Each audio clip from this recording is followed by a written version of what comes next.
The check engine light, and they all look pretty similar car to car. This is a Chevrolet that you would dread if that light comes on while you're driving down the road. So first and foremost, if the car is still running okay, look at the rest of the gauges, make sure there's nothing malfunctioning immediately, because a lot of the codes are passive and they have a lot to do with emissions, but not anything that's going to prevent you from driving it.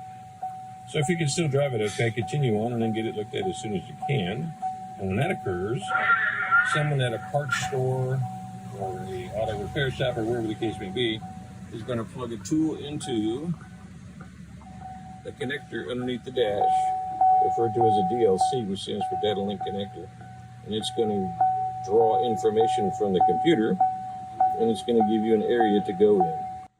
This is the scanner that one would use to correctly identify the problem with whatever the code may be. There's many out there on the market that can identify the code readers, simple things. You can even get some app for your phone, but it doesn't identify any of the problems, or it doesn't give you any way to troubleshoot the problem. It would just give you a system that the code is generally related to. The system has identified what the code is stored, then one must have some kind of a data tool.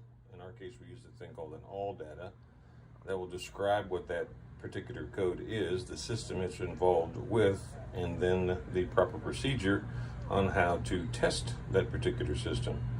So if you use the all data or something similar, you can see that there are B codes, C codes, P codes, U codes, and whatever system they're involved with, that particular code is going to be stored with. So then you will find the proper description of what that particular code is, and then you'll notice that with the data system, you can run down and you start at point A and you test and you test and you test and you test and you test and you test, and ultimately you'll find the proper answer. On this particular code, it was considered a low coolant flow code. So one tests the PCM, the voltage available, the outputs, the inputs, and in this case it uses an electrically operated thermostat, and that thermostat is located right there, and there are wires on that thermostat that one must test to see that the input voltage is correct.